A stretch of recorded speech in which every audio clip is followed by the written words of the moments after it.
MNREGA man किसको कहा जाता था यह भी जान लीजिए। जवाब सुन लीजिए, जवाब सुन अरे लीजिए। सुनिए, किसका सरकार था उस समय? नलटैन के चिराने से बैठिए, नहीं होगा। बैठिए, नहीं नहीं नहीं नहीं नहीं। आपकी आवाज को सुनने आ रही है प्रभात खबर इलेक्शन एक्सप्रेस। देखते रहिए प्रभात खबर इलेक्शन एक्सप्रेस।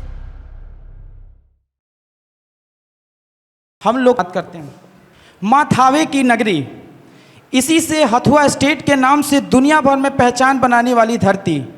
इस जगह ने, इस जिले ने बिहार की सियासत को एक नहीं, दो नहीं, बल्कि तीन मुख्यमंत्री दिए। तालियों के साथ हम इस वक्त मौजूद हैं गोपालगंज जिले के गोपालगंज विधानसभा सीट पर।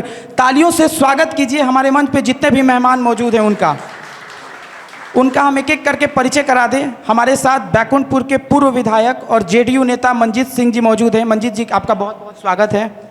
हमारे साथ आरजेडी का पक्ष रखने के लिए गोपालगंज के जिलाध्यक्ष दिलीप सिंह जी मौजूद हैं, उनका भी हम तालियों से स्वागत करते हैं। हमारे साथ जनसुराज का पक्ष रखने के लिए डॉक्टर एम हक साहब हैं, आपका भी स्वागत है सर। और आप सभी का भी प्रभात खबर के इलेक्शन एक्सप्रेस के चुनावी चौपाल के इस विशेष सेगमेंट में जोरदार तालियों के साथ आपका हम स्वागत करते हैं, अभिनंदन करते हैं। इस कार्यक्रम का जो मुख्य उद्देश्य है आपको बता दें, प्रभात खबर की टीम इस वक्त बिहार के 30,000 किलोमीटर की यात्रा पर निकली हुई है, जो आपके हर एक जिले, हर एक विधानसभा और हर एक गली चौराहों पर जाकर उनका जनता के मुद्दों को समझने का प्रयास कर रही है और आपके सवालों का जवाब लेने के लिए चुनावी चौपाल के माध्यम से जनप्रतिनिधियों के सामने आपका सवाल लेगी। तो चलिए इस कार्यक्रम की शुरुआत करते हैं। और सबसे पहले मंजीत जी, गोपालगंज की जनता के लिए आप 1 मिनट में अपनी बात को कंप्लीट करें। गोपालगंज की सबसे पहले हम प्रभात खबर को बधाई देते हैं, धन्यवाद देते हैं कि प्रभात खबर ने पूरे बिहार के 243 विधानसभा क्षेत्रों में चौपाल कार्यक्रम आयोजित करके जनता और नेता के बीच संवाद कायम करने का कार्यक्रम आयोजित किया है। और ऐसे संवाद से केवल राजनीतिक मुद्दे पर ही नहीं बल्कि सामाजिक मुद्दे पर भी बात होती है।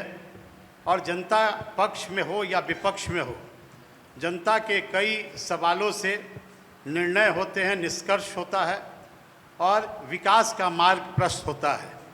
जैसे हमारे बिहार के मुख्यमंत्री श्री नीतीश कुमार जी ने शासन सत्ता 2005 के बाद जो उन्होंने बिहार में शासन उनको बागडोर मिला, तो कई यात्रा करके जनता के बीच संवाद स्थापित करके बिहार में उन्होंने ऐतिहासिक परिवर्तन लाने का काम किया है।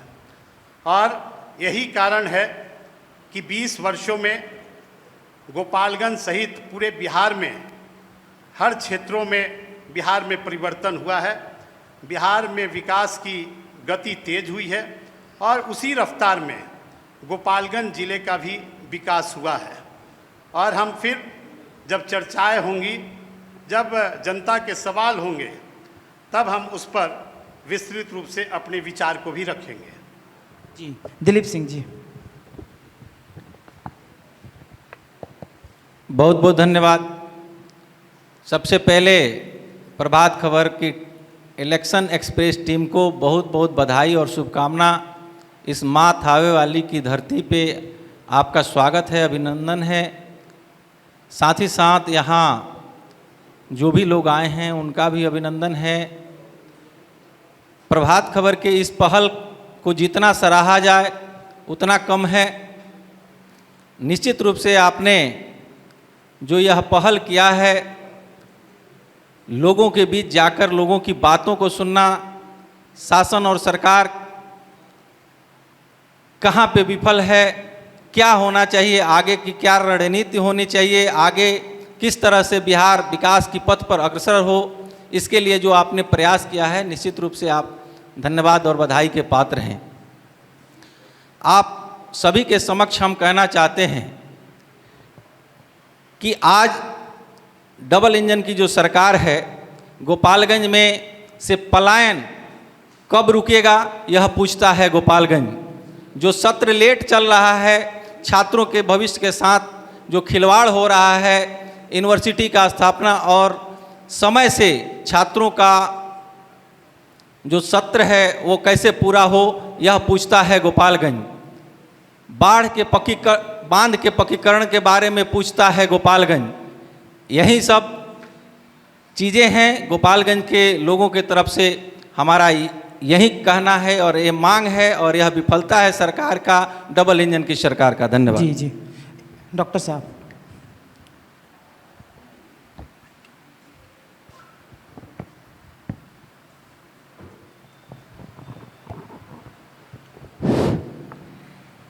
यहाँ ऑडिटोरियम में मौजूद सभी लोगों को मेरे तरफ से आदाब और नमस्कार। प्रभात खबर ने जो ये मिशन स्टार्ट किया है, जिसमें 243 सीटों पर ये रोज़ किसी न किसी ज़िले में प्रोग्राम कर रहे हैं। ये प्रोग्राम जो है, इस प्रोग्राम के लेकर के हम लोग इन लोगों के बहुत शुक्रगुजार हैं। और बिहार में जनता और शासन यानी कि जो गवर्नमेंट है और जनता के बीच का जो रिलेशन है, उसमें ये लोग एक दूसरे मीडिएटर का काम कर रहे हैं। ये बहुत खुशी की बात है।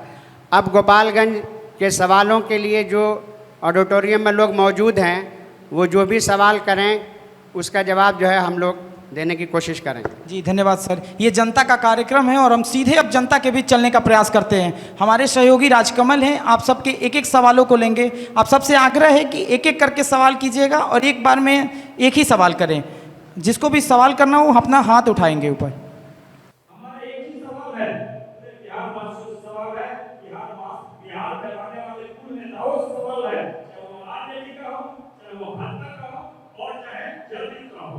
आज अगर गूगल पर सर्च करते हैं तो आपकी वो विकास की यात्रा जो बता रहे थे, विकास की यात्रा है और हम विकास करने जा रहे हैं, वह चीज आज हालात में नहीं दिखती है। या कि जब आप गूगल पर सर्च करेंगे तो बिहार शिक्षा के मामले में पूरे अन्य राज्यों की तुलना में पूरा बिहार ही नहीं पूरा देश में क्या जो बिहार है, इतने प्रभाव पड़ा कि ये नेताओं ने, यहाँ के मुख्यमंत्रियों ने जो इस शासन में रहे हैं और जाति ठीक है सर सवालों को छोटा रखेंगे, हम छोटा रखेंगे धीरे धीरे। ठीक है, हम जवाब ले लेते हैं अब।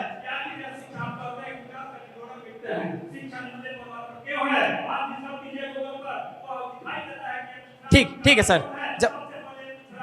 ठीक है अब हम जवाब ले लेते हैं मंजीत जी। ठीक है सर, बहुत बहुत धन्यवाद सर। मैं आरजेडी के जिला का पूछना चाहता हूं कि मेडिकल कॉलेज की जो घोषणा हुई उसका क्या हुआ मिला, और सरकार के प्रतिनिधि मंजीत सिंह जी से और भाजपा से पूछना चाहता हूं कि बिहार के जातीय जनगणना के बाद जो निष्कर्ष निकला 94 लाख लोगों को 2-2 लाख रुपए देने का और भूमिहीनों को 3-3 जमीन देने का, और इसके पास भवन नहीं है उसको भवन के लिए भवन बनाने के लिए पैसा देने का, उस पर सरकार के प्रतिनिधि मंजीत सिंह कहते हैं। साथ ही नगर में कार्य हो रहा है, इसलिए नगर से रिलेटेड समस्या जी, खाड़ी नाला जो है अजंता नगर से लेकर राजेंद्र नगर होते हुए खाड़ी नदी तक, उसका क्या पोजीशन है, जल निकासी का क्या पोजीशन है, और कॉलेज में एमएससी एमएफ की पढ़ाई का क्या पोजीशन है, इसको जवाब देने का काम। ठीक है सर। मंजीत जी, एक और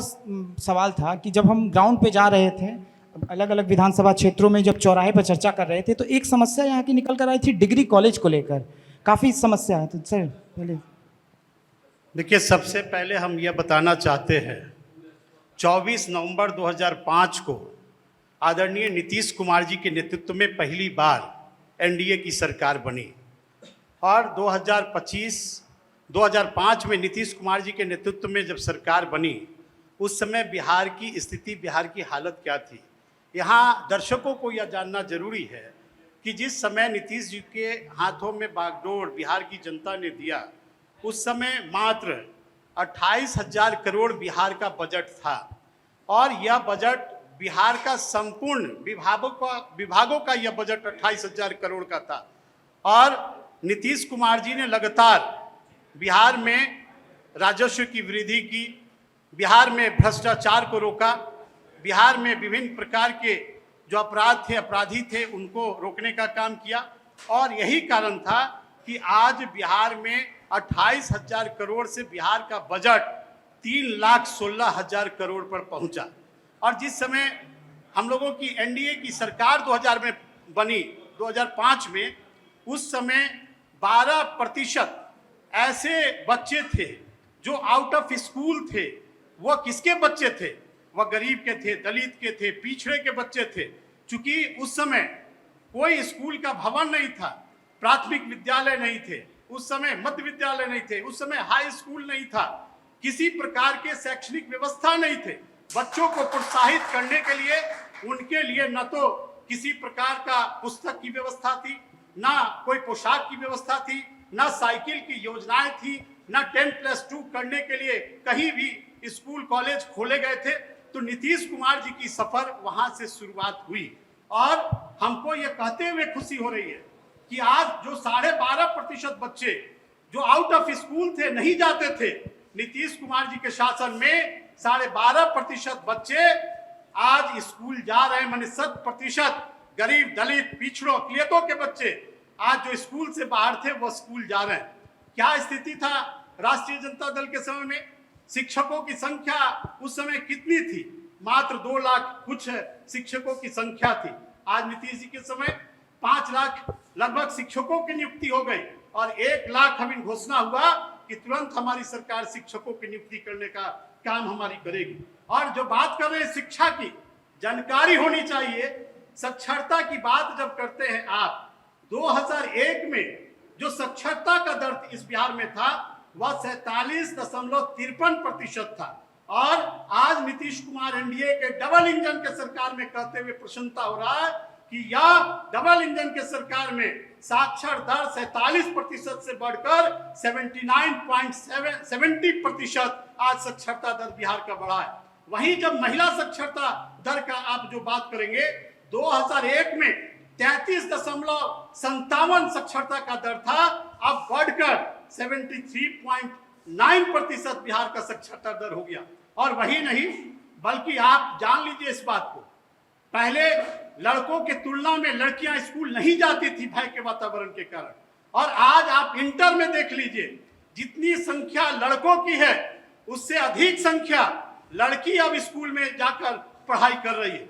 और विशेषकर महिलाओं और बेटी को आगे बढ़ाने के लिए नीतीश कुमार जी की सरकार ने पोशाक, साइकिल, छात्रवृत्ति, पुस्तक के अलावा जो बच्चियां अगर मैट्रिक फर्स्ट डिवीजन से करती हैं उनको 10,000 रुपये, जो इंटर करती हैं उनको 25,000 रुपये, और जो मैट्रिक जो स्नातक करती हैं उनको 50,000 रुपया हमारी सरकार उन बेटियों को प्रोत्साहित करने के लिए दे रही है। आजादी के बाद इस कांग्रेस की सरकार रही, 15 सालों तक राष्ट्रीय जनता दल की सरकार रही, इतनी बड़ी योजना आजादी के बाद किसी सरकार ने नहीं बनाया जो एनडीए की सरकार नीतीश कुमार जी के नेतृत्व में बिहार में बनने का काम किया है। ठीक है सर, अब रिएक्शन ले लेते हैं दिलीप जी से।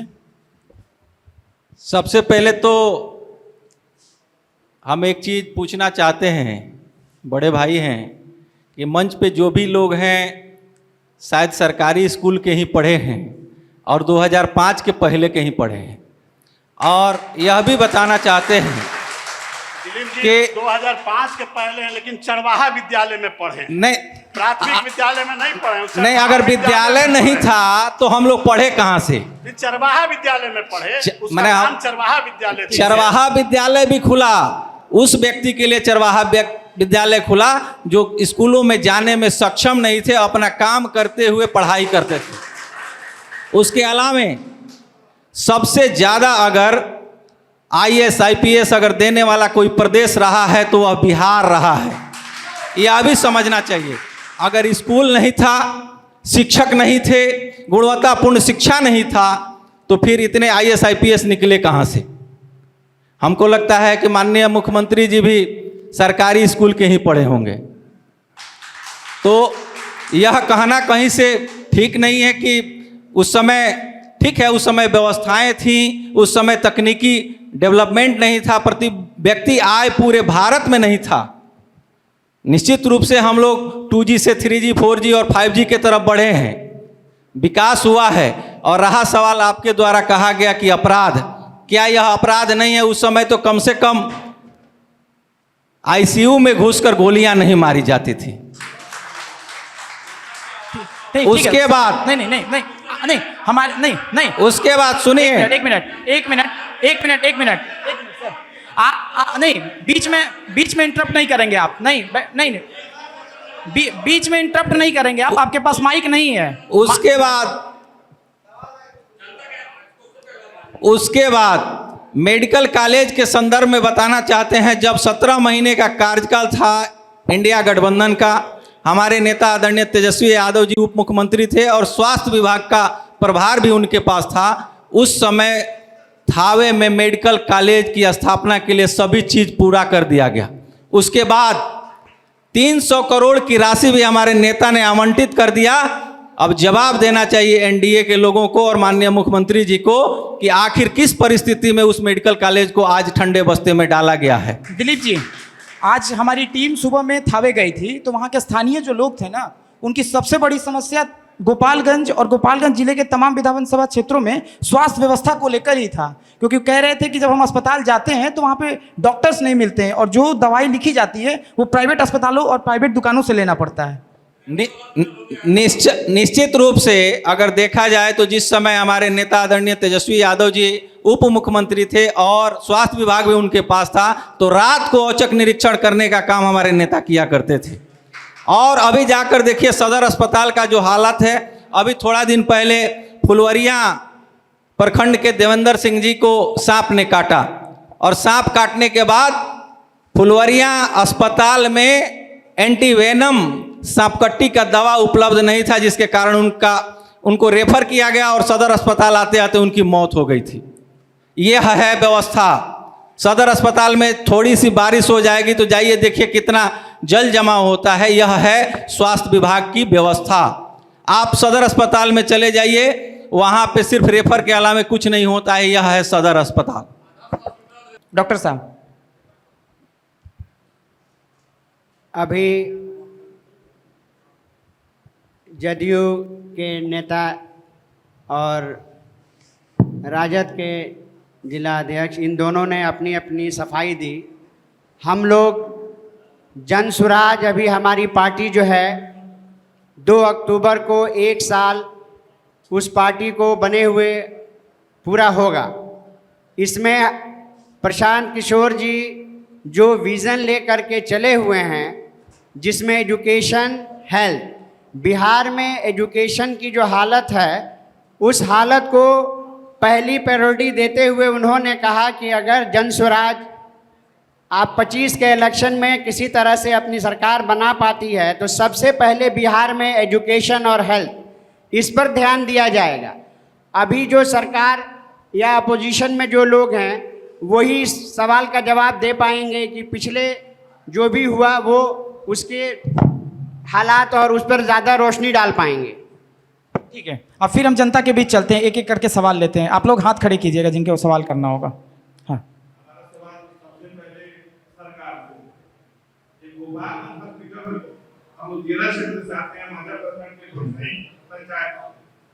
रात को हम बड़ी जगह से हॉस्पिटल डॉक्टर सबसे पहले देखता नहीं, डायरेक्ट रेफर लिखता है, वो जानना चाहते हो जाता है।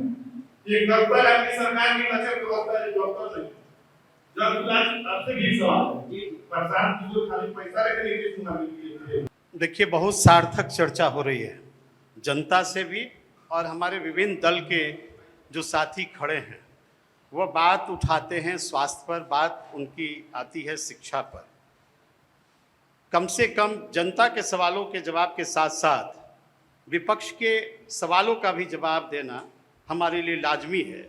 चूँकि प्रभात खबर, कई लाखों लोग आपके डिजिटल से प्रभात खबर को देख रहा है, इस कार्यक्रम को हम यह बताना चाह रहे हैं, दिलीप जी ने कई सवाल किए और जनसुराज के लोग, ये स्वास्थ्य के संबंध में आप केवल इतना बता दीजिए, 2005 के पहले कोई हॉस्पिटल में रुई सुई दवा भी मिलता था क्या? और आपको आंकड़े के साथ हम बताना चाहते हैं दिलीप जी, आप उसको उठाइए। 2005 तक आपका किसी भी प्राथमिक स्वास्थ्य केंद्रों में औसतन कितने मरीज जाते थे? 39 मरीज आपके जाते थे। आज के समय प्राथमिक स्वास्थ्य केंद्रों में मरीज जो आते हैं प्रति माह 11,600 से अधिक मरीज आज के समय में आते हैं। आखिर इलाज नहीं होता है, इतने संख्या में हमारे मरीज जाते कैसे हैं? वर्तमान में राज्य का शिशु दर जो है वह 61% से घटकर अब 27,000 प्रति हजार मृत्यु दर हो गया है। कितना घटा है इसमें? पहले आपके यहाँ 6 सरकारी मेडिकल कॉलेज होते थे। आज के 1990 के पहले तक आज के समय में मेडिकल कॉलेजों की संख्या 12 हो गई। 14 नए मेडिकल कॉलेज बनाए जा रहे हैं और 9 जिले में नए मेडिकल कॉलेज की सरकार ने स्वीकृति दी है और कुल इस बिहार के अंदर 35 मेडिकल कॉलेज बनाने का निर्णय है, जिसको एनडीए की सरकार ने स्वीकृति देने का काम किया। और ये देश का दूसरा सबसे बड़ा अस्पताल अगर बन रहा है तो पटना का पीएमसीएच बन रहा है। आप जानते हैं 5,400 बेड का अस्पताल पीएमसीएच में बन रहा है। 1 यूनिट महामहिम राष्ट्रपति जी के द्वारा उसका उद्घाटन हुआ। 5 पुराने मेडिकल कॉलेज के 2,500 बेड बनाए गए। आईजीएमएस में रोगियों की संख्या देखते हुए 3,000 से अधिक बेडों का विस्तार हुआ।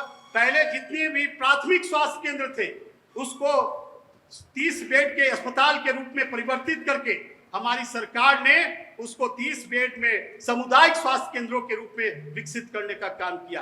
हेल्थ वेलनेस सेंटर बनाए जा रहे हैं और जाइए गांव में हेल्थ वेलनेस सेंटर जितना बने हैं उस सारे जगहों पर हर प्रकार की दवाइयां उपलब्ध हो रही हैं और गांव के लोग तक उसका लाभ प्राप्त कर रहे हैं। आप शिक्षा की बात करते हैं, करिए चर्चा शिक्षा की। क्या बिहार में परिवर्तन हुआ शिक्षा के क्षेत्रों में? और हमने तो प्रतिशत आपको बताया है कि बिहार में 2006 में हमारी एनडीए की सरकार बनी तो चाणक्य राष्ट्रीय विश्वविद्यालय बना। 2007 में चंद्रगुप्त प्रबंधन संस्थान पटना में बने। 2008 में भारतीय प्रौद्योगिकी संस्थान आईआईटी बना। पटना एवं राष्ट्रीय फैशन प्रौद्योगिकी संस्थान एनआईएफटी बना। वर्ष 2015 में भारतीय प्रबंधन संस्थान आईआईएम बोध गया तथा वर्ष 2017 में भारतीय सूचना प्रौद्योगिकी आईआईटी भागलपुर में स्थापना की गई। और राष्ट्रीय जनता दल के समय में, कांग्रेस के समय में, जहां इंजीनियरिंग कॉलेज की संख्या 2 थी वहां बढ़कर एनडीए की डबल इंजन की सरकार में 38 आज हो गई है। जहां पॉलिटेक्निक संस्थान राष्ट्रीय जनता दल कांग्रेस के हुकूमत में मात्र 13 था, आज वह बढ़कर 46 हो गया। आईटीआई की संख्या जहां मात्र बिहार के अंदर 23 थी वह बढ़कर 152 हो गया। आप जानते हैं बिहार में बच्चे जो इंजीनियरिंग का पढ़ाई करने के लिए बाहर जाया करते थे, 2005 में सरकारी अभियंत्रण महाविद्यालयों में मात्र 460 सीटें थे, आज वह बढ़कर 2025 में 14,469 हो गई है। यह डबल इंजन के सरकार में स्वास्थ्य और शिक्षा के क्षेत्रों में परिवर्तन हुआ है। आपने अपराध की चर्चा की है। मंजीत जी एक स्वास्थ्य पे बात हुई थी। आप अपराध पर 1 मिनट, अपराध पर आपने चर्चा की है और हमारे सरकार आपके सरकार में यही अंतर है कि अगर खेमका जी की हत्या हुई तो वहां पर खेमका की हत्या करने वाले को इसी सरकार में 74-72 घंटे के अंदर इनकाउंटर में वह अपराधी मारा गया। अगर पारस हॉस्पिटल में कोई घटना घटी, पुलिस जाकर बंगाल से उनको गिरफ्तार किया और इस सरकार में अब लंगड़ा ऑपरेशन भी उसका काम शुरू हुआ। आपके यहाँ तो मुख्यमंत्री आवास से असंगठित अपराध चलते थे। ठीक है सर। वहाँ से जो सवाल आया था वो गोपालगंज में विधि महाविद्यालय को लेकर था, तो हम खासकर सभी से आग्रह है कि गोपालगंज के स्थानीय मुद्दों पर हम ज़्यादातर चर्चा करें। दिलीप जी, बात आया था स्वास्थ्य का और 2005 के पहले का। जो बच्चे आज 25 साल की उम्र अपने पूरा कर लिए हैं वह तो नीतीश कुमार जी को अपना मुख्यमंत्री अभी तक देखते आ रहे हैं। और रहा सवाल, आज भी पलायन के नाम पे, पलायन के लिए थावे से ट्रेन खुलता है सूरत जाने के लिए, गुजरात जाने के लिए, लेकिन यहाँ औद्योगिक क्षेत्र का स्थापना नहीं होता है। दूसरा चीज, आज भी हम चाहेंगे बड़े भाई से कि आंकड़ा लिया जाए कि आज गोपालगंज के और बिहार के कितने बच्चे जाकर कोटा में अपना तैयारी करते हैं मेडिकल का, ठीक है सर। कोई नहीं आया है। और खाली ऐसे ही कहना है कि आ गया है तो इसकी नहीं, उसके बाद बेंगलोर में अपने यहाँ के कितने लड़के जाकर तैयारी कर रहे हैं, दिल्ली में कितने बच्चे यूपीएससी की तैयारी कर रहे हैं। यह आंकड़ा आपके पास होना चाहिए। अगर सब चीज आपका सही है तो फिर यहाँ से बच्चे बाहर जाके पढ़ाई क्यों कर रहे हैं? 1 मिनट। 2003 में लगा था, 7/7/2003 में, उस समय राजद का सरकार था। हम आपके जानकारी के लिए बता दें, 2003 में लगा था और 2003 से हमारा फैक्ट्री चल रहा है। ठीक है। हमारे सहयोगी से कहते हैं एक एक करके और सवाल ले लेते हैं जनता के बीच से। इस सरकार के प्रतिनिधि से सवाल रहेगा, बिहार कैसे पिछड़े राज्य का 70,000 करोड़ रुपए खपत दिखता है। वो कह रही है सरकार सीधी ऑडिट के लिए खाया 71,000 करोड़ रुपए का कोई बड़ी खत्म नहीं मिला। ये कैसे काम होता है? बिहार जैसे दूसरे स्टेट अगर 71,000 रुपए भ्रष्टाचार में फिट करते हैं तो ये बहुत बड़ा सवाल है। सरकार नहीं, ठीक है, बैठ जाइए। नहीं, ठीक है, बैठ जाइए। मैं अधिवक्ता संघ का अध्यक्ष वीरेंद्र कुमार मिश्रा बोल रहा हूँ। भोपाल में जिला बने हुए कितना दिन हो गया, यहाँ पर सभी राजनेता बताए कि अधिवक्ताओं और वकीलों के लिए इन लोगों ने क्या किया है। हाँ, एक चीज मैं जरूर कहूँगा कि 2 राजनेता ऐसे हैं कि उन्होंने अधिवक्ताओं का सुख लिया। उसमें एक हमारे केबीसी साहब है और एक पूर्व केबीसी महापुरुष शर्मा जी हैं। लेकिन आज मैंने जिला बढ़ने के बाद जहां पर न अधिवक्ताओं के लिए वाशरूम है, हमारे यहाँ मेरी संख्या 100 के लगभग है, वहां पर एक महिला के लिए वाशरूम नहीं है। ठीक। सारे रोड पर पानी लगा रहता है। अधिवक्ता इस बरसात के मौसम में जूता नहीं पहन सकते हैं जो हमारी यूनिफॉर्म में है। अधिवक्ताओं का सुख किसने? ठीक है, एक और सवाल ले लेते हैं वहां पे। एक और सवाल राइट साइड में। मेरा सवाल सरकार से है। अभी सरकार में रहे पूर्व विधायक रहे मंजीत सिंह जी, उनसे सवाल है। उन्होंने बहुत बेबाकी से बोल दिया कि 3,16,000 करोड़ का बिहार का बजट है। बहुत अच्छा, बिहार में बहुत विकास किया 20 सालों में। लेकिन मेरा सरकार से यही सवाल है, जो 2005 से लेकर 2010 में मोटरसाइकिल पकड़ थी, माननीय नीतीश कुमार जी, क्या वो पकड़ 2010 के बाद और 2025 तक तो ऐसे ही बनी रही है कि ढीली हो गई? ढीला हो गया। ठीक है। हम आपका सवाल नहीं समझ। फिर से रिपीट कर दीजिएगा। ब्यूरोक्रेसी पे सर सवाल है उनका, गोपालगंज पे सवाल नहीं था, ब्यूरोक्रेसी पे आपका सवाल था। नहीं, ठीक है, कोई बात नहीं। नीतीश कुमार के नेतृत्व में यह सुशासन की सरकार है और सुशासन की सरकार न्याय के साथ विकास वाली सरकार है। अगर न्याय के साथ विकास बिहार में नहीं होता तो बिहार में इतना विकास बिहार का नहीं होता। पहले के शासन करने वाले लोग किस तरह से बजट के पैसे का हजम करते थे, किस तरह से घोटाले होते थे, नौकरी के नाम पर पैसा लिया जाता था, लैंड फॉर जॉब के मामले में बजट के पैसे का समुचित दुरुपयोग होता था, खर्च नहीं होता था, क्योंकि उस समय शासक और शासन बिहार में अच्छे ढंगों से कार्य जनता के प्रति जवाबदेह होकर नहीं करते थे।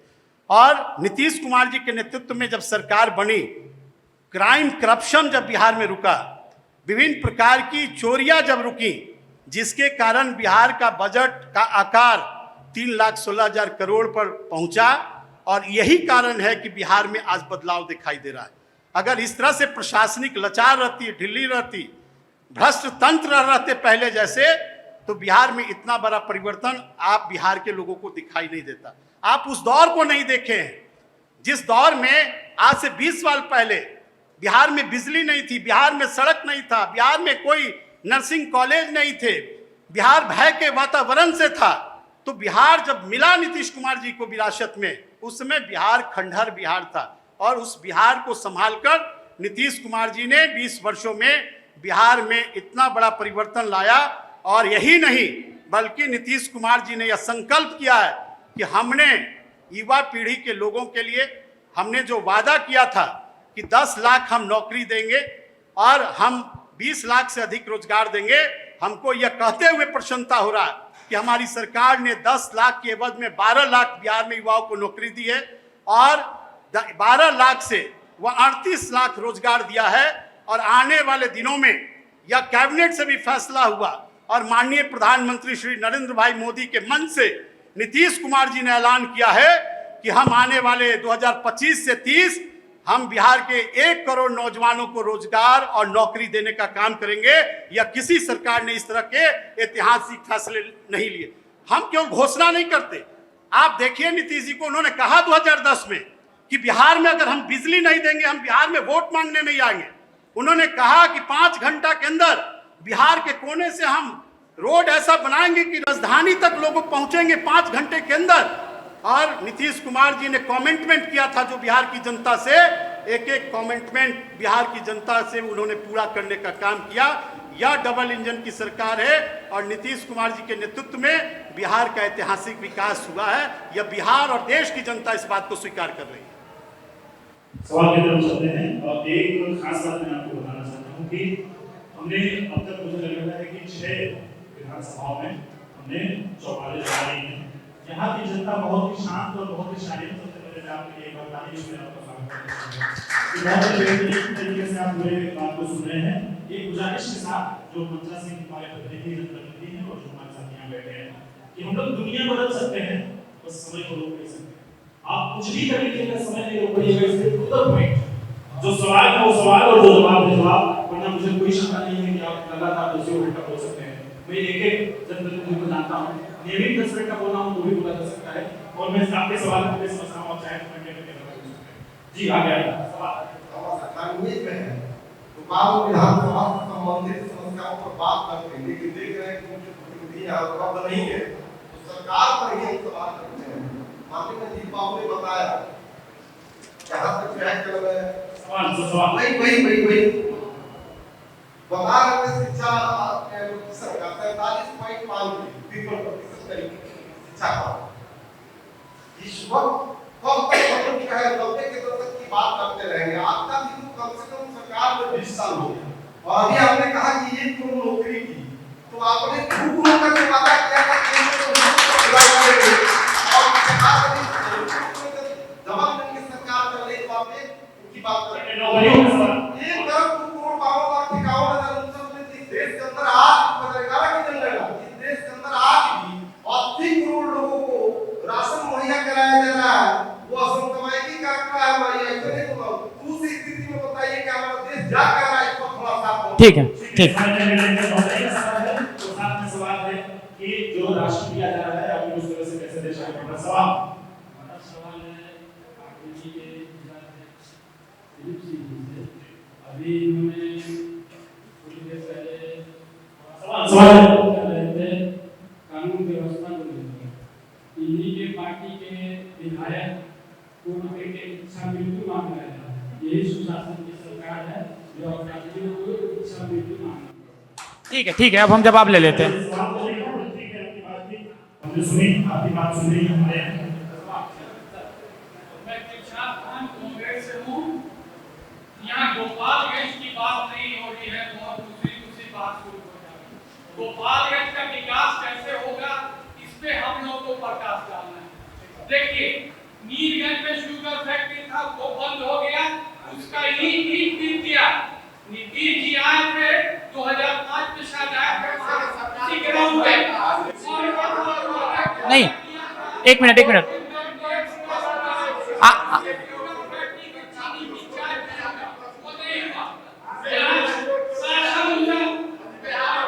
नहीं आप लोग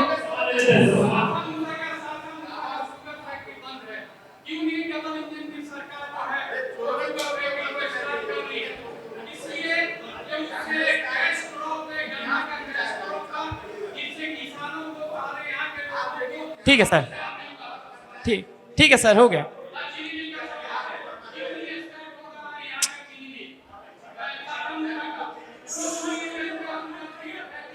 ठीक है सर। मैंने आंदोलन किया था, मैंने बहुत प्रोग्राम किया। सवाल सर चीनी मिल पे है, चीनी मिल के ऊपर आप जवाब देंगे, हम दोनों तीनों जो सुनेंगे भाई भाई से आपने बीच में जवाब देना। सवाल सुनिए, सवाल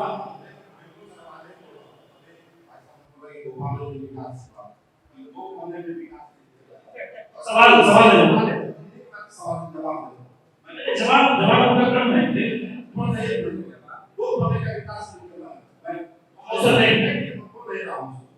किसी ने कहा कि यहाँ पे शिक्षा की बात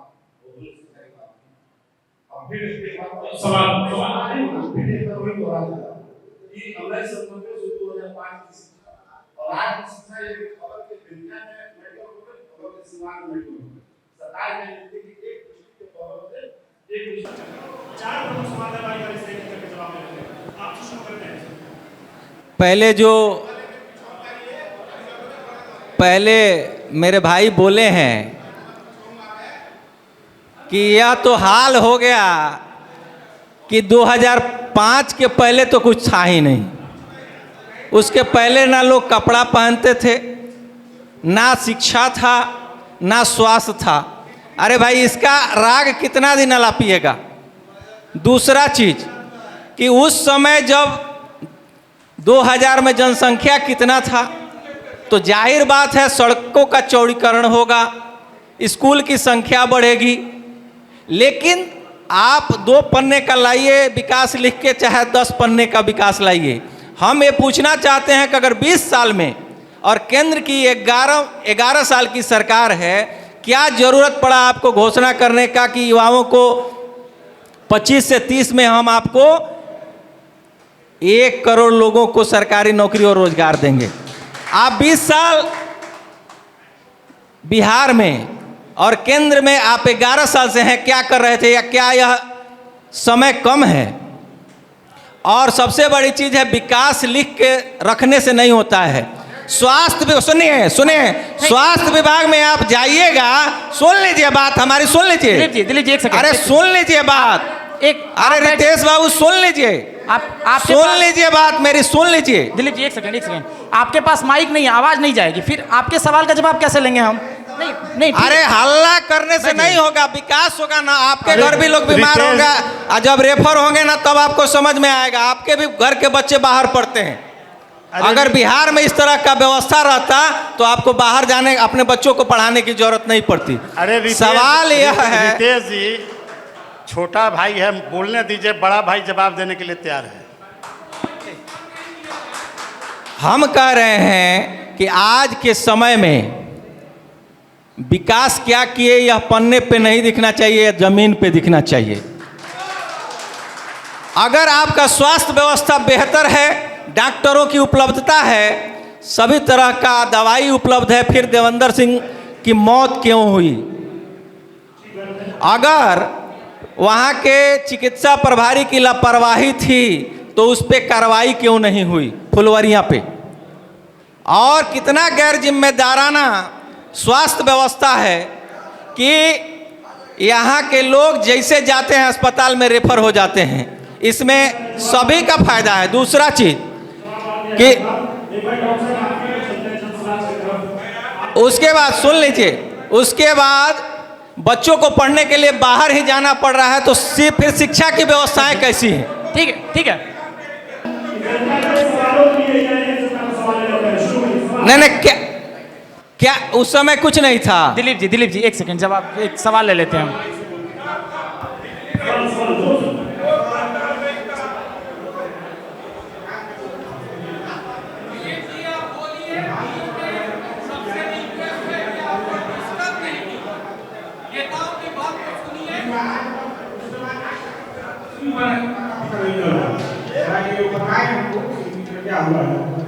इसको ले लेते हैं। शिलान्यास का सवाल है, जवाब चाहते हैं, बोलिए।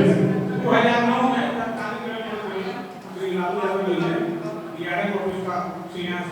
डीआरएम ऑफिस में जवाब देना जल्दी से, डीआरएम ऑफिस। दिलीप जी क्या हुआ? जवाब जो आपसे डीआरएम ऑफिस का क्या हुआ? दिलीप जी आप ही से था। वही यह अभी जब सरकार नहीं, हम पूछते हैं, हम आपकी बातों को रख देते हैं। लालू जी जब रेल मंत्री थे तो थावे में डीआरएम कार्यालय बनाने का उनका सवाल है, तो कार्यालय बनाने की प्रक्रिया शुरू हो गई थी और उसके बाद जब 2014 में एनडीए के सरकार आई तो उस समय जवाब ये लोग दें कि उस समय आज तक क्यों नहीं कार्यालय बना, मंडल कार्यालय। नहीं, अच्छा ठीक है, मानते हैं कि अगर लालू जी 1 मिनट, लालू जी घोषणा किए, उसके बाद आप क्या किए 14 से लेकर अभी तक 11 साल में आप क्या किए, गोपालगंज को क्या दिए, आप क्या दिए?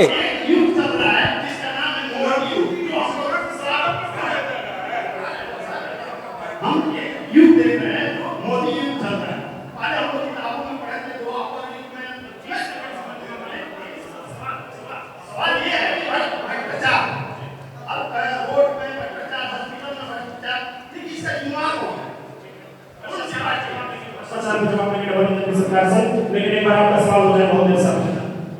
मेरा सवाल है, गोपाल विधानसभा का ही सवाल करेंगे, इससे बाहर नहीं करेंगे। ठीक है। हम राष्ट्रीय जनता दल के जिला अध्यक्ष से जानना चाहते हैं कि मेरे विधानसभा में कोई ऐसा रोड बता दे 5 या 10 किलोमीटर का जो 2005 से पहले चलने लायक था। सवाल है और गोपालगंज विधानसभा में कोई भी हाई स्कूल हो जिसमें 25 लाख का एक बिल्डिंग बना हो, ये भी बता दें। नौकरी से लेकर एक सवाल है, और स्वास्थ्य व्यवस्था की बात कर रहे हैं तो स्वास्थ्य व्यवस्था बता दें कि किस पंचायत में एक भी कोई स्वास्थ्य कर्मी अपने स्वास्थ्य केंद्र पर जाता था, उस स्वास्थ्य केंद्र का नाम बता। तीन सवाल उन्होंने दिए हैं,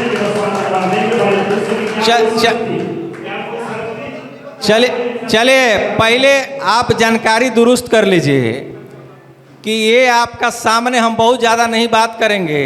यह जो आपका हाईवे NH-28 था, यह 4 लेन में तब्दील कब हुआ? सुनिए, नहीं, अरे कब तब्दील हुआ?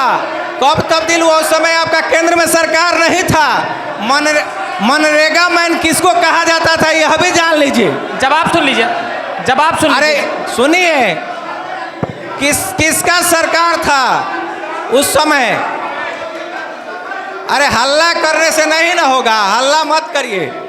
और सुनिए, अरे सुनिए, और सुन लीजिए, बहुत शॉर्ट में बताते हैं।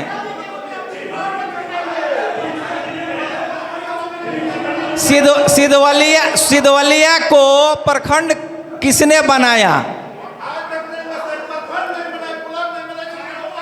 तो यह सुनिए, आप किसके सरकार में हुआ? मनरेगा मैन किसको कहा जाता है, यह जानिए।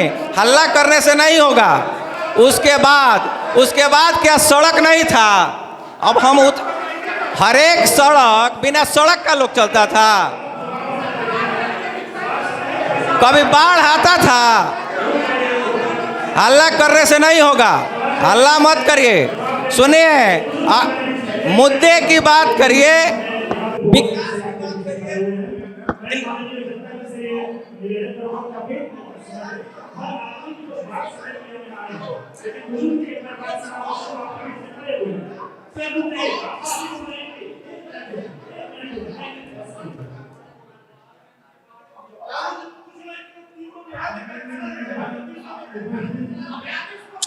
एक मिनट आप नहीं, 1 मिनट, ठीक है।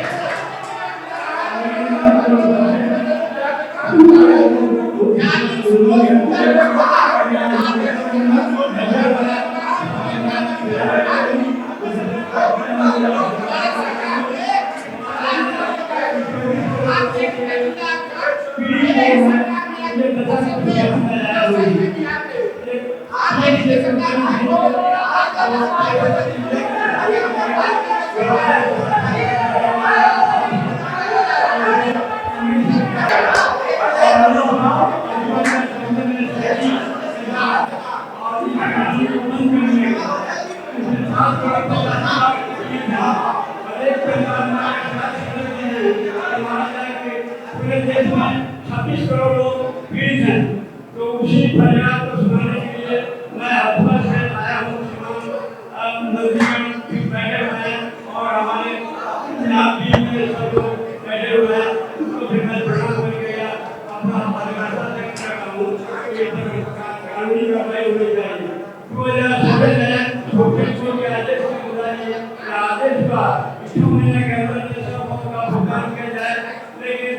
नहीं हुआ। आज सेबी और लोहा कमेटी के जज जो थे सुप्रीम कोर्ट के, उनको आदेश मिला कि इन लोगों का प्रॉपर्टी रेजिस्ट्री होगा और पैसा देना जाए, जो अभी तक नहीं किया गया है। अभी सेबी केवल 20 लाख 89,000 लोगों को इंटरनेट में ये सेबी इंडिया लिमिटेड कंपनी, और जो अभी 5 करोड़ 85 लाख लोग पीड़ित हैं, उनके परिवार को दिया जाए तो 24 लाख करोड़ लोग पीड़ित हैं।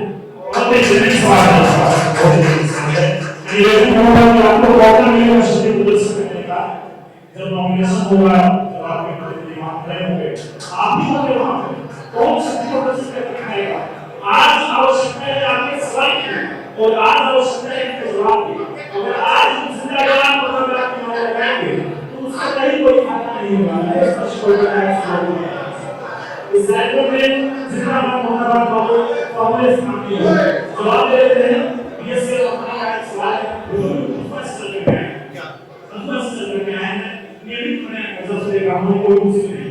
उनका दावा है कि करीबन 5 लाख से ज्यादा लोग पीड़ित हैं। सुप्रीम कोर्ट का उस पर आदेश किया गया है कि लोगों को नहीं मिली अभी तक सुनिए। इसमें एक जवाब भी लोग हैं। आप सब शुरू करें, आपको इस मामले में जी बीएसए को कैसे पता है जो हमारे जो ये भी सवाल है तो बीएसए कैसे कर रहे हैं जिसमें कि लोगों को सहूलियत नहीं मिली। नहीं मुझे जानकारी नहीं। सवाल का नहीं समझ पाया। बीएससीएल कंपनी के भुगतान नहीं हो पाया है लोगों का, जो का ये काम होने लंबे समय के बाद होगा। क्या सवाल नहीं समझ सकता है? नहीं हो रहा है। किसी को क्लैरिटी है इस मामले की? आप लोगों में से किसी को जो बुजुर्ग कहे तो उसको मामले की क्लैरिटी है? एक मिनट, कोई ऐसा है जो बुजुर्ग की बात समझ रहा है? समझ रहा है? सवाल फिर से दोहरा है। इस मामले में अभी तक कोई मेरे संज्ञान में नहीं है, लेकिन मैं इस मंच के माध्यम से मैं कह रहा हूँ कि अगर वह बहुत वृद्ध हैं, बुजुर्ग हैं, सम्मान हम करते हैं, और जनता का समस्या वो हमारी समस्या है, सरकार की समस्या है, वह हमसे रूबरू हूँ, आज ही हूँ, और सुप्रीम कोर्ट का अगर इस तरह का कोई निर्णय है वो हमको दें। मैं दावे के साथ कहता हूँ कि उस कोर्ट के आदेश का सम्मान कराऊंगा, प्रशासनिक अधिकारियों से बात करूंगा और उनके समस्याओं का निराकरण त्वरित रूप से की जाएगी। जो भी मेरे साथ में जानकारी है कि बीएससी का मामला है, सेबी की रिपोर्ट के अनुसार 60,000 करोड़ रुपए से ज्यादा राशि इन्वेस्टमेंट से ली हुई है। आपके क्षेत्र में भी ऐसे लोग हैं जिन्होंने पैसे लगाए हैं और उनके पैसे हमको वो थोड़े से सवाल आयुष करती है, उसको हम दूसरे सत्र में जाएंगे। ठीक मेरा सवाल मैं संयोग से गाँव से आता हूँ, वहाँ 3 फैक्ट्रियाँ थी, अपने तीनों का उन्होंने बंद करवा दिया है। और जब रेलवे खुली थी तो मेरे गांव से 4.5 किलोमीटर की है, और मीरगंज से मेरे गांव की दूरी 13 किलोमीटर की है। मेरे गांव में उनका साधु का घर है, वहाँ से 1.5 किलोमीटर की दूरी पर उनका ससुराल है, और वहाँ से 1 किलोमीटर की दूरी पर उनका अपना घर भी हो गया है। इन 3.5 किलोमीटर की दूरी में विजुअल ऐसा लोग देखे हैं, उन्होंने 3 स्टेशन दिए हैं। तो क्या बिहार का विकास ऐसे ही होगा कि जो चीनी मिलें होगी वो बंद करवा दी जाएंगी, और जहाँ जहाँ ससुराल होगा, साधु का घर होगा, लालू जी को क्या कोई दूसरा नहीं मिला? अपनी अनपढ़ बेटी और नौकरी फेल करना क्या? एक बार हम जाते हैं जवाब देते हैं दिलीप जी। शास्त्रा मुसा चीनी मिल लालू जी के जमाने में बंद हुआ। लालू जी के जमाने में बंद हुआ। लालू जी को ससुराल और सरवाना के लिए अगर बनवाना होगा तो जानकारी दुरुस्त कर लीजिए। हथुआ से लेके भटनी तक का प्रस्तावित था, और वह क्षेत्र चाहे फ्लोरिया का क्षेत्र हो, उसका गांव हो, आपका कटिया हो, पंचदेवरी हो, भोले हो, विजयपुर हो, यह जो क्षेत्र है वो पूरे तरीके से रेत से कटा हुआ क्षेत्र था। चूंकि माहौल है उसको भटनी से जोड़ने के लिए उनका प्लान था, और आप आपका हथुआ से शुरू होकर और या भटनी तक जाना चाहे, पंचदेवरी में कौन रिलेशन है आप बता दीजिए। पंचदेवरी तक ट्रेन चलता है। अरे इस तो सुनिए ना,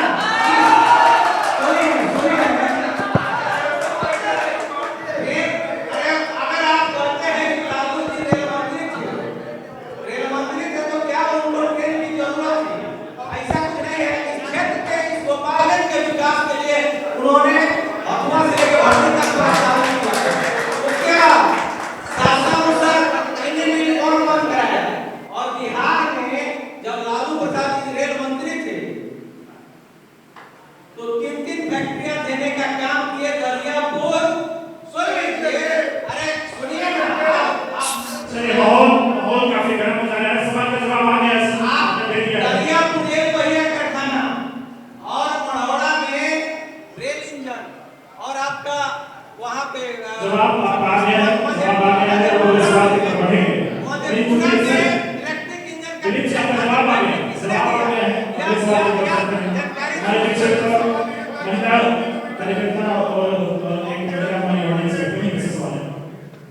मेरा सवाल जमीन के नेता से है कि इनकी सरकार है और हम महिला हैं, तो साथ ही साथ हमारा मेन मुद्दा महिलाओं से होगा कि जो नीतीश जी हैं वो संसद में हमेशा महिलाओं को नीचा दिखाने का काम क्यों करते हैं? दूसरा सवाल है कि हमारे वहाँ गोपालगंज की जो विधायक है वो भी एक लेडी है, उन्होंने इनका कार्यकाल पूरा होने जा रहा है, महिलाओं के लिए क्या किया है? दो प्रमुख सवाल हैं। मुझे जी आपसे जवाब देंगे तो दो सवाल हैं। 2-3 महत्वपूर्ण सवाल का जवाब हम दे देते हैं। एक बात हमारे छोटे भाई ने रेल के संबंध में किया और जनता की तरफ से सवाल भी हुआ। लालू जी को धन्यवाद देना चाहिए जो हथुआ से बथुआ, बथुआ से हथुआ, नैहर से ससुराल और ससुराल से नैहर के रेल लाइन के परियोजनाओं को उन्होंने चालू करने का काम किया है। और दूसरा महत्वपूर्ण सवाल हमारे एक बुजुर्ग, हमारे अभिभावक कर रहे थे चीनी मिल के संबंध में। आप हमसे उम्र में बहुत ज्यादा, बहुत आदर है आपके प्रति, और आप जानते हैं इस बिहार में 28 चीनी मिल चलता था और कांग्रेस, इसीलिए मैंने कहा कि मैं आपको आदर करता हूं, सम्मान करता हूं। और एक समय था कांग्रेस के समय में इस बिहार में प्राइवेट चीनी मिलों से लेकर सरकारी चीनी मिलें 28 बिहार में चलती थी। और जब राष्ट्रीय जनता दल का शासन आते आते आज बिहार में सारे चीनी मिल बंद हुए। बिहार के अंदर मात्र 9 चीनी मिल अभी संचालित है, जिसमें रीगा भी बंद हुआ था, सुगौली भी बंद हुए थे। सब HPCL 2 कंपनियां मिलकर फैक्ट्री वह संचालित किया। हथुआ का बॉयलर फटने के कारण वह हथुआ का चीनी मिल बंद हुआ। चीनी मिल बंद होने के बाद सरकार ने बहुत प्रयास किया उसके जो मालिक थे, लेकिन वह संचालित नहीं कर पाए। इसीलिए पुनः मूल्यांकन के लिए बीट निकाला गया बिहार सरकार के द्वारा, और एक बार नहीं 2-3 बार सरकार ने जो बीट निकाला कि इस हथुआ चीनी मिल को चालू किया जाए। उस बीट में मूल्य अधिक होने के कारण कोई भी जो पूंजीपति थे वह मिल को नहीं ले पाए, जिसके कारण संचालित नहीं है। लेकिन आने वाले दिनों में पुनः मूल्यांकन बीट जो लेगा वह हथुआ फैक्ट्री चालू होगा। और हमारी महिला ने एक सवाल किया महिलाओं के सम्मान के बारे में। कम से कम हम यह कहना चाहते हैं कि अगर किसी सरकार ने नारी सशक्तिकरण का अगर पहचान दिया तो उसका नाम है नीतीश कुमार, NDA की सरकार है। आप देख लीजिए, पहले राजनीतिक रूप से पंचायती राज व्यवस्था में निकाय के चुनाव में कहीं आरक्षण की व्यवस्था नहीं थी, और नीतीश कुमार ने 50% निकाय के चुनाव में पंचायती राज व्यवस्था में महिलाओं को उन्होंने आरक्षण दिया। और बिहार देश का पहला ऐसा राज्य बना जहां महिलाओं को चुनाव में 50% भागीदारी दिया। आप देख लीजिए 35%। आप सुन लीजिए भाई, सुन लीजिए। अरे आपके पास कोई तर्क नहीं है।